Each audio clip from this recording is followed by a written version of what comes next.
श्री शिवाय नमस्तुभ्यम हर हर महादेव। नमस्कार दोस्तों, आज के इस वीडियो में हम बात करने वाले हैं साल 2025 में संतान सप्तमी का व्रत कब किया जाएगा, दिन वार क्या होगा, पूजा का शुभ मुहूर्त क्या होगा, सप्तमी तिथि कब प्रारंभ और कब समाप्त होगी, इस दिन कौन कौन से कार्य करने चाहिए और किन लोगों को यह व्रत विशेष रूप से करना चाहिए। आइए वीडियो को स्टार्ट करते हैं। नमस्कार दोस्तों, कैसे हैं आप सभी। उम्मीद करती हूँ आप सभी स्वस्थ होंगे, सुरक्षित होंगे और आप सभी के उत्तम भविष्य की कामना करते हुए आज का ये वीडियो स्टार्ट करती हूँ। संतान सप्तमी का व्रत विशेषकर महिलाएं रखती हैं संतान प्राप्ति की कामना के लिए। यदि संतान पहले से ही है तो उसके उत्तम भविष्य के लिए, आयु की वृद्धि के लिए यह व्रत बहुत ही शुभ माना जाता है। इस व्रत में भगवान भोलेनाथ और माता पार्वती की विशेष रूप से पूजा अर्चना की जाती है तथा सुख समृद्धि की मंगल कामना की जाती है।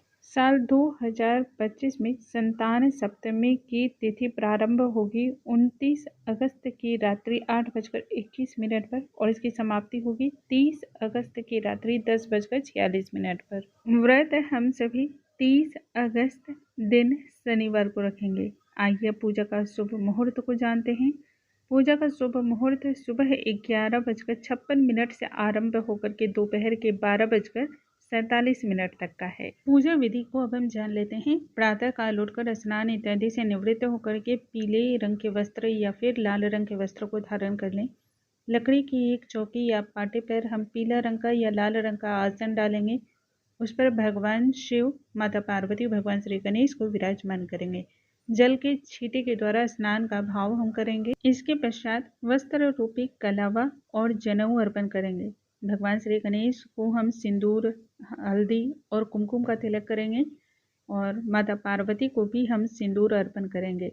साथ ही भोलेनाथ को चंदन अर्पण करेंगे, क्योंकि भगवान भोलेनाथ को हल्दी कुमकुम नहीं अर्पण की जाती है, तो इस बात का विशेष रूप से ध्यान रखें। श्री गणेश भगवान को हम दुर्वा अर्पण करेंगे। इस दिन दुर्वा जरूर ही अर्पण करनी चाहिए। इस दिन पूड़ियों का भोग लगाया जाता है। 7 पूड़ियाँ या फिर गुलगुल्ले आप बना लें। जो मीठे गुड़ के गुलगुल्ले बनते हैं वह भी 7 की संख्या में बना लें। इन्हें आप भोग रूप में समर्पण करें।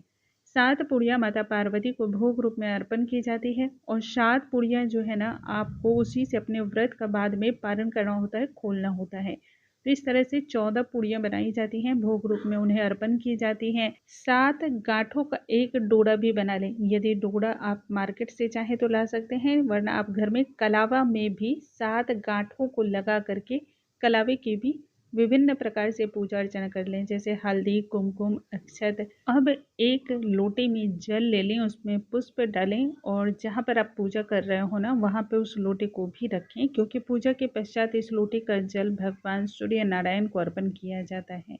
हाथों में पुष्प और चावल के दाने लेकर के अब हम कथा का श्रवण करेंगे। कथा समाप्ति के पश्चात पुष्प को माता पार्वती के चरणों में छोड़ देना है और फिर अंत में कपूर की आरती करेंगे। पूजा पूर्ण होने के बाद जो लोटे में हमने जल रखा है उससे हम भगवान सूर्य नारायण को अर्घ्य समर्पण करेंगे। जो कलावा हमने चढ़ाया है 7 गांठों वाला, उसे हम सीधे हाथ में पहन लेंगे और संतान के उत्तम भविष्य की कामना करेंगे।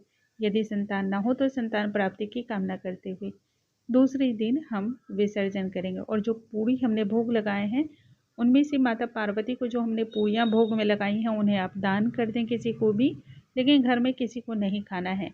और जो अन्य आपने 7 और लगाई हैं उन्हीं से आप अपने व्रत को खोल लेंगे। इस तरह से संतान सप्तमी की बहुत ही सरल पूजन विधि है।